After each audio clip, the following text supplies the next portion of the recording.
they feel like, and even adults, when we're removed from our comfort zone, we find it very hard to readjust. Yeah. So I think it's about redeveloping a routine at home. Mm-hmm. So when is your child's break time? When is your child's lunch time? When is your child's, for example, probably the expectations you would have had that they would have sat in a class for an hour. Being at home in front of a computer, they probably won't be able to do that. Yeah. So they need to, and when I mean parents have to kind of, observe their child and think, does my child have a short attention span? Mm-hmm. How many minutes can my child sit in front of that Zoom or laptop Mm-hmm. and take in all that information? Realistically, Yeah.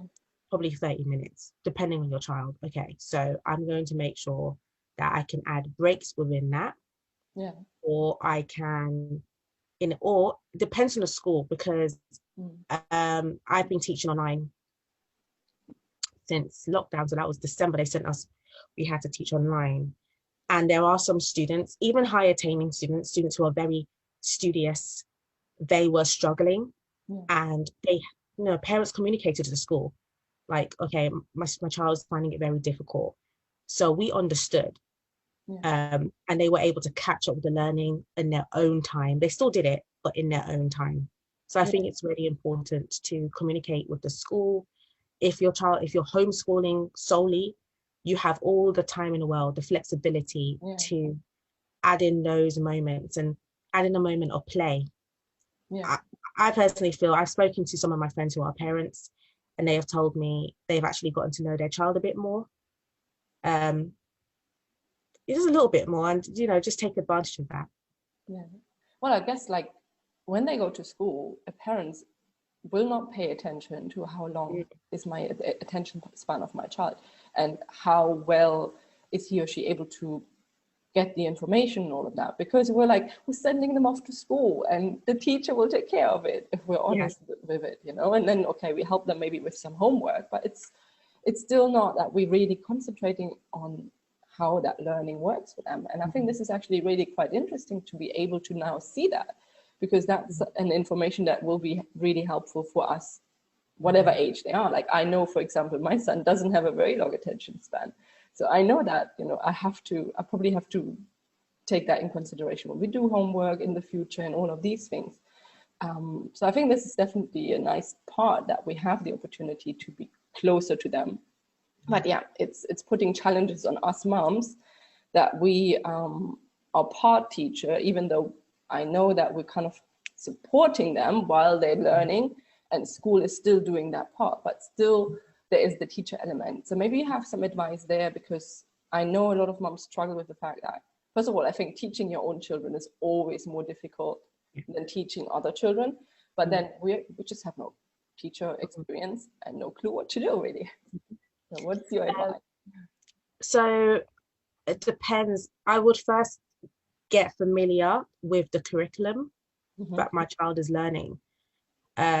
Especially in secondary school, there's so many subjects involved compared to primary.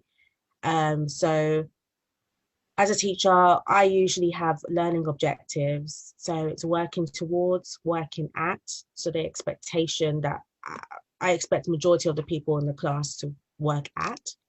So, and then working beyond. So doing more than I would have expected you to do in class in regards to the learning. I don't believe that one size fits all for each child. And I think it's so important that not just teachers, but parents also recognize this. If you're, for example, I know some kids in my class would only write a paragraph compared to someone who will write 5 pages without even me asking them to write 5 pages, which gives me more to mark.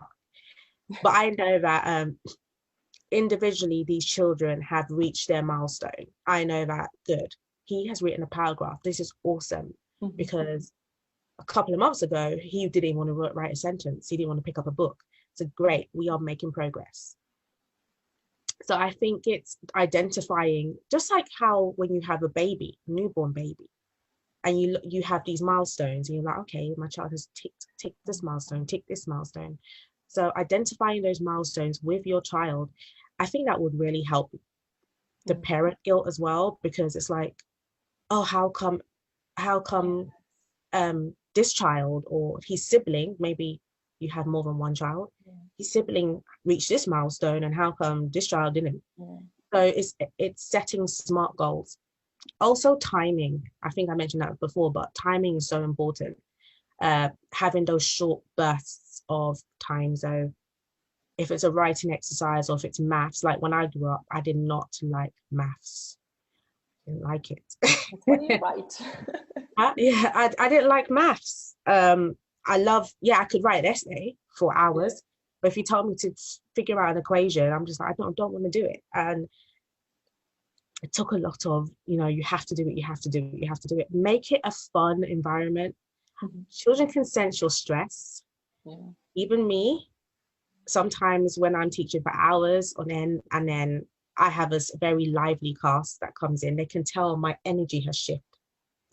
They'll probably ask me, oh, but miss, what's wrong with you today? Why are you so grumpy? They can sense that, and then you pass on that energy. Teaching takes a lot of patience. They will push boundaries, and I think it's partially because you are their parent, so they're more comfortable in expressing their annoyance with you compared to a school where the teachers are kind of like strangers. So it's setting those boundaries, setting those routines, breaking down their learning objectives. If you realize that the homework or the piece of learning that the school has given your child to complete, and you know that this boy or girl will not complete this within an hour, then you need to set up that plan at home that works for you. I know that my child will complete this in 3 days. So don't know if I lost you there. Yeah, you're breaking up a little bit. I could still hear you. Your video was stuck, but I think audio-wise it was okay. Can you hear me? Can you hear me? Yeah, I can hear you. Yeah. Audio-wise it was okay. The video got a bit stuck, but I could still hear you. So let's just see. Hopefully we can continue. Yeah, so if it takes 3 days, we basically have to make sure we make it happen, like the planning that we have 3 days for that. Yeah, so get the learning and then make like a timetable at home. So they have a school timetable, bring your own timetable. Okay, my child has 5 subjects in a week. He has, or she has, these amount of learning that they have to complete. It will probably take up to an hour, 50 something minutes. If you're not sure, ask the school, because some schools, I don't know, like for example, my school, we have to indicate how many minutes it will take for each task. So for their first task, it will take them 5 minutes. The second task, it will take roughly 10 minutes. Calculate the timing and then break it down. And make that effort through there. And I think that would really help your child in accessing the learning at their own pace. Moving the pressure, because lockdown is in itself, it's mentally draining. And a lot of people are suffering, especially children. They're struggling. So remove the pressure and then let them achieve that milestone according to the target you've set them, and give them a treat. Give them a treat. Think of something that your child likes.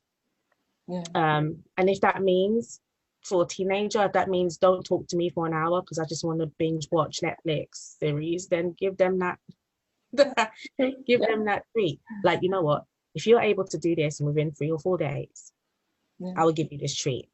And they may not really care. They're like, I don't know, but they really do, because eventually they do. They do. Even my year 11s, my 15 to 16-year-olds, we give out merits. It's like let's call it like an electronic sticker. So I know in primary school they'll give out stickers, but we do it electronically. So something like that, and then we give them certificates. Some of them, but they don't want to make a big deal out of it. I guess the whole, that's not cool, but really it makes them feel good because they feel recognized and acknowledged. Exactly. I think as a human, that is always important, even for us adults, recognition, someone just really seeing what you're doing. And we might not be like shouting about it, like maybe like the 2-year-old, oh, I've got a sticker. Like my Yeah. 18-month-old, he gets a sticker in music class. He just loves it. He just goes there for the sticker. But obviously, when they're older, they don't do that. But still, deep down, it makes a difference for them. So yeah, I like that. That's a nice, yeah. My final, one of my final tips is, personally for me, if I'm teaching something very complicated, if it's like if it's poetry or I like to start the lesson with something that they can relate to. Okay. And you were talking about, oh, my child may not be a visual learner, like it's just too much zooming, so they're probably kinesthetic learners. They like to touch things. So I taught this play, and it was about, I forgot the title of the play, but it was about this lady comparing her love for someone to food, and she was describing to food. Okay, yeah. So she was describing the texture, for example, a tangerine and orange, which has so many pieces and stuff like that. So what I did was got some wrapping paper, wrapped up tangerine, wrapped up onions, put it on their desks, and I came in and they were like, oh, Miss Chloe gave us a gift. What is this? I gave them a hint. So I read out some of the lines of the poem to make them think,